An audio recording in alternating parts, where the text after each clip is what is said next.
Hello everyone, welcome back to the channel. मुझे लगा नहीं था कि मुझे ये वीडियो आज बनाना पड़ेगा, लेकिन मुझे इतने सारे लोगों के मैसेजेस आ गए कि मैंने सोच लिया कि इसके ऊपर एक वीडियो बना ही लूं। ये वीडियो का टॉपिक है, क्या स्टॉक मार्केट क्रैश होने वाला है। लोग मुझे इसके रीजंस क्या क्या दे रहे हैं। एक है जो वॉर चालू है, दूसरा है इन्फ्लेशन डेटा,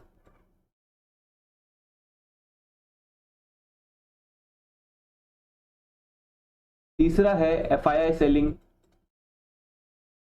चौथा है ऑयल प्राइसेस,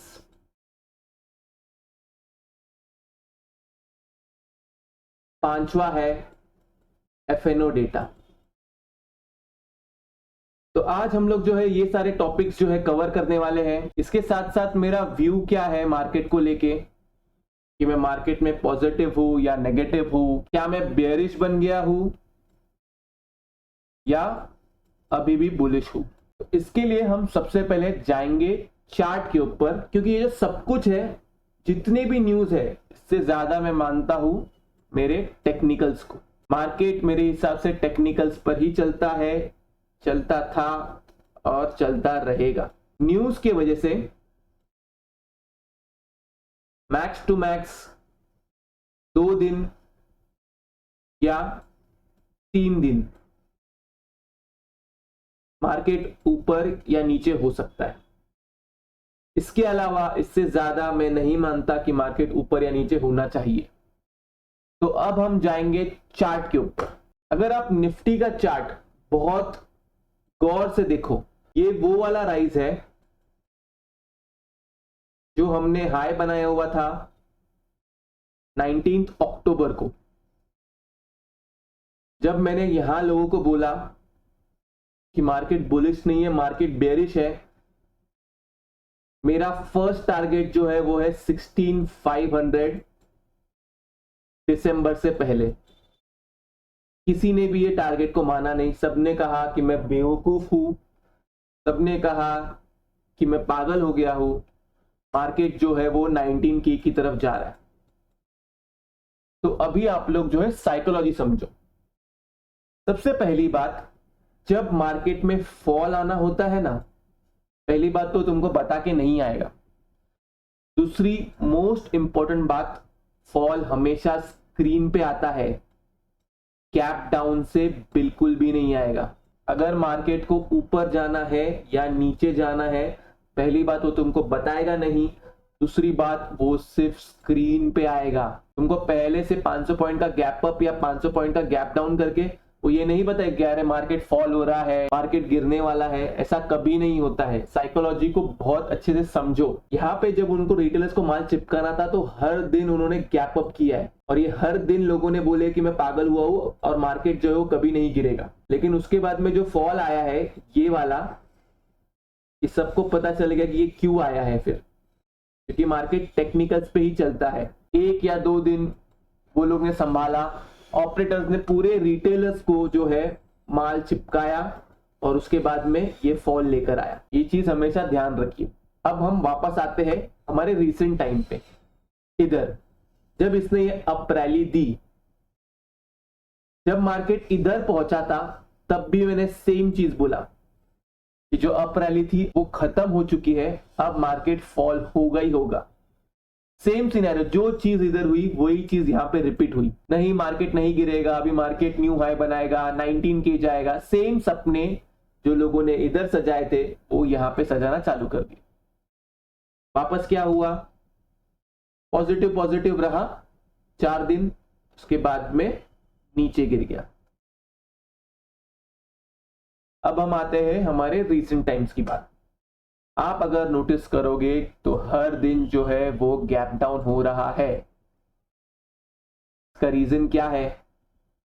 आपके दिमाग में ये लोग सिर्फ बेरिशनेस डाल रहे हैं, और ये सिर्फ ऑपरेटर्स नहीं कर रहे, 95% ऑफ द यूट्यूबर्स सेम कर रहे हैं आप लोग के साथ में।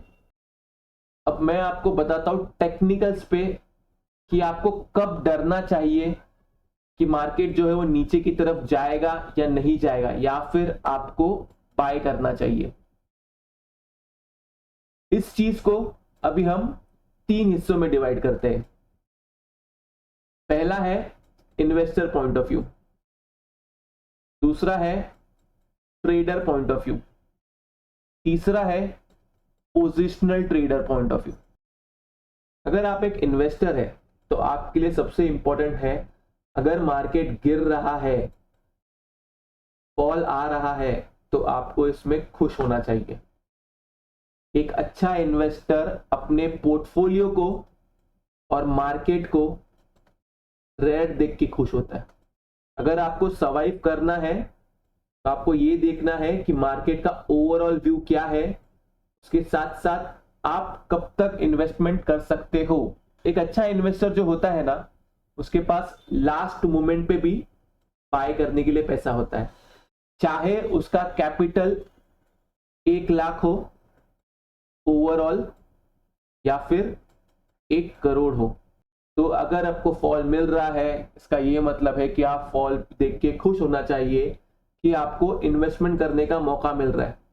जितना भी अभी तक आपने इन्वेस्टमेंट किया हुआ है, तो उसके अंदर हर स्टॉक का जो डिप होता है वो 20% मिनिमम जाना ही चाहिए आपके इन्वेस्टमेंट अमाउंट से। जब वो 20% जाएगा, आप उसके अंदर एवरेज करोगे। और जरूरी नहीं है कि आपने जितना इन्वेस्टमेंट के टाइम पे अमाउंट डाला हुआ है उतना ही आपको डालना है। आप उतना ही एवरेज करोगे जितना आप लॉन्ग टर्म के लिए सोच सकते हो। अगर आप नहीं सोच सकते हो तो आप बिल्कुल भी एवरेज नहीं करना। ये था investor point of view. Dip आएगा, आपको बाय करना है। मार्केट क्रैश होगा, फिर तो और खुश होना है आपको कि आपको एक और अपॉर्चुनिटी मिली है जो 2020 के टाइम पे थी। मार्केट जिंदगी भर नीचे नहीं रहने वाला है। आपका जो व्यू होना चाहिए वो मिनिमम से मिनिमम 2025 या 2030 होना चाहिए फॉर इन्वेस्टमेंट। अब हम आते हैं ट्रेडर। ट्रेडर को कुछ फर्क नहीं पड़ना चाहिए मार्केट ऊपर जा रहा है या मार्केट नीचे जा रहा है। ऊपर के लेवल्स कट हो तो ऊपर का ट्रेड, नीचे के लेवल्स कट हो तो नीचे का ट्रेड। ये बहुत सिंपल चीज है। सपोर्ट टूटे तो सेल करो, रेजिस्टेंस टूटे तो बाय करो। यही आपको करना है। आपको ये नहीं करना है कि सपोर्ट के पास आपको बाय करना है और रेजिस्टेंस के इधर आपको सेल करना है। इसका रीजन मैं सबसे बड़ा आपको ये देता हूं। सपोज आपने सपोर्ट के इधर जो है खरीदा, लेकिन अगर ये उधर ही कंसोलिडेट होते गया तो एक ऑप्शन बायर के लिए कंसोलिडेशन जो है ये एक डेंजर का ही साइन है। चाहे उसके बाद में ब्रेकआउट भी क्यों ना आ जाए आपके बाय करने के बाद में, लेकिन अगर कंसोलिडेशन हुआ है तो आपका प्रीमियम जो है वो ऑलरेडी डिके हो चुका है। तो सपोर्ट टूटने का वेट करो सेल करने के लिए और रेजिस्टेंस टूटने का वेट करो बाय करने के लिए हमेशा। अब हम आते हैं पोजिशनल ट्रेडर्स पे। पोजिशनल ट्रेडर्स के लिए सबसे अच्छी चीज मैं बोलूंगा, जब तक निफ्टी 17K के नीचे 2 कंसेक्यूटिव क्लोजिंग ना दे दे, तब तक मार्केट बुलिश है। Same goes to bank Nifty. जब तक 38K के नीचे 2 कंसेक्यूटिव क्लोजिंग ना दे दे, तब तक बैंक निफ्टी भी बुलिश है।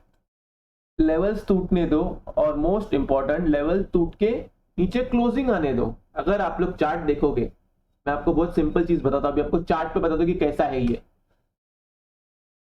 अगर आप चार्ट देखोगे तो क्यों नहीं निफ्टी इसके नीचे क्लोज कर पा रहा है?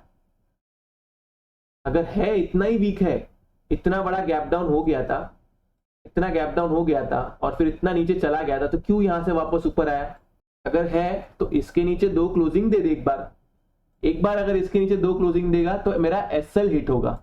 और मैं बहुत इंपॉर्टेंट चीज बोल देता हूं, ना ही मेरे पास अभी सी कैरी फॉरवर्ड है और ना ही मेरे पास पी है, क्योंकि मुझे देखना था कि मार्केट इस वीक या इस वीकेंड पे कैसा रिएक्ट करता है। अभी मैं एक और चीज बताता हूं।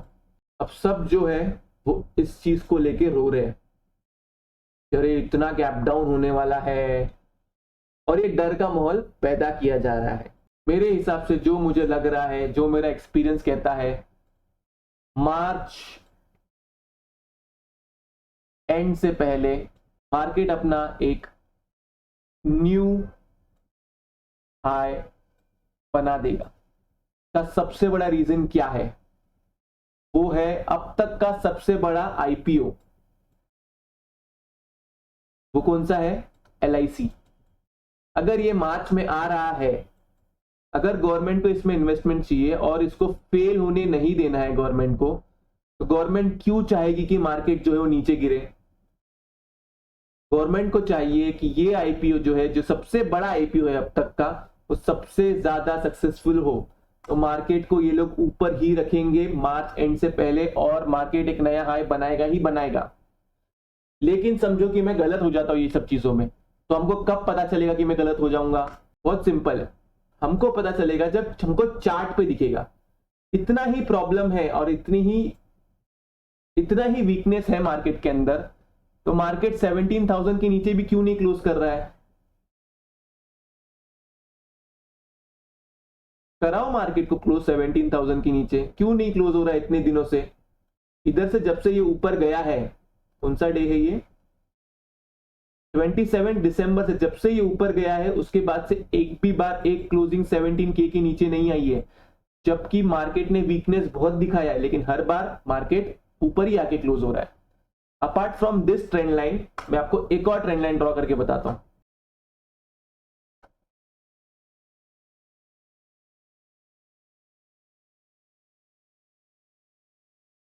ये वाली ट्रेंड लाइन और हॉरिजॉन्टल लाइन जो है वो मैं डिलीट कर रहा हूं। इसके अंदर भी आप नोटिस करोगे, जब से इसने इसका ब्रेकआउट दिया है, हर बार जो है इस ट्रेंड लाइन का सपोर्ट ले रहा है और इसके ऊपर ही क्लोज कर रहा है, इसके नीचे एक बार भी क्लोज नहीं कर रहा है। मैं ऐसा नहीं बोल रहा हूं कि मार्केट गिरेगा नहीं, लेकिन मैं देख पा रहा हूं कि मार्च एंड से पहले मार्केट एक नए हाई की तरफ जाएगा ही जाएगा। ये लोगों को सिर्फ बेयरिश बनाने की कोशिश है, जितने भी वीक हैंड्स हैं वो लोग निकल जाए मार्केट से, और वो लोग वो रैली जो है वो एंजॉय ना कर पाए। रही बात डेटा की, डेटा अगर इतना ही स्ट्रांग है तो लोग इधर क्यों नहीं बोल पाए कि मार्केट जो है 16,500 आएगा? डेटा हर दिन चेंज होता है, होता था और होता रहेगा, और जो डेटा तुमको दिखता है इसका ये मतलब नहीं है कि वो सही होगा।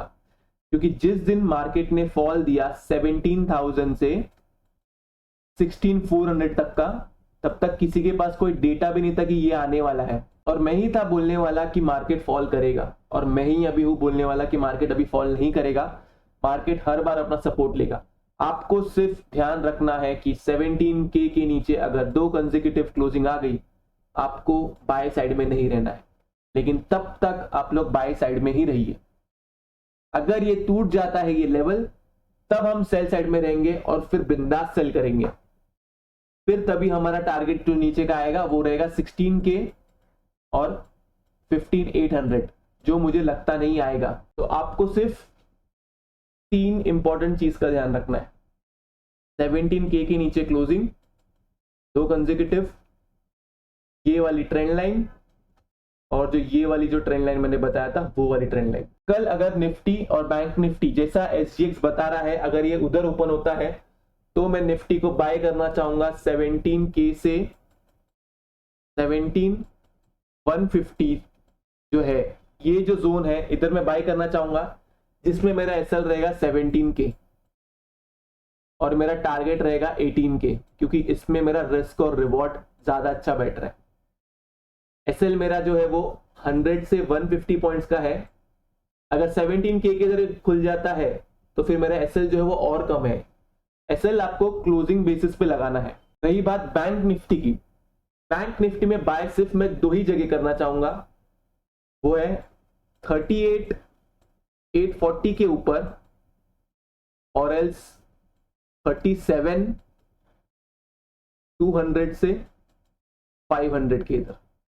यस, मैंने करेक्ट लिखा, 37,200 से लेके 500, ये जो 2 लेवल्स है इधर ही मैं बाइंग करने का सोचूंगा। उसके अलावा मैं बाइंग करने का नहीं सोचूंगा बैंक निफ्टी में, क्योंकि ये जो 2 जोन है, ये वाला और ये वाला, अगर बैंक निफ्टी मुझे अगर इधर मिलता है तो मैं शॉर्ट बाय करूंगा, जिसके अंदर मेरा SL भी जो रहेगा वो रहेगा 100 पॉइंट्स का, और वो SL हिट हो जाएगा तो मैं निकल जाऊंगा ट्रेड से। फिर अगर क्लोजिंग जो है वो 38K के नीचे आ गई 2 कंसेक्यूटिव, तब मैं शॉर्ट करना चाहूंगा, तब तक मैं शॉर्ट करने के बारे में बिल्कुल भी नहीं सोचूंगा इसके अंदर। होप सो मैं जो समझाने की कोशिश कर रहा हूँ आप लोग को समझ पा रहे हैं। अगर आप लोग को मेरा वीडियो जो है वो समझ में आया, मेरा लॉजिक जो है मार्केट नहीं गिरने का, अगर वो समझ में आया और आपको पसंद आया है तो आप प्लीज वीडियो को जो है लाइक कर देना। अगर आपको नहीं समझ में आया है कि मैं क्या बोलने की कोशिश कर रहा हूँ तो आप जो है डिसलाइक कर देना और कमेंट करके जरूर बताना कि आपको वीडियो कैसा लगा। अगर आप चैनल पे नए हैं तो चैनल को सब्सक्राइब जरूर करना। तो अभी के लिए हम सिर्फ इतना ही रखते हैं। टाटा बाय बाय, अपना ख्याल रखिए।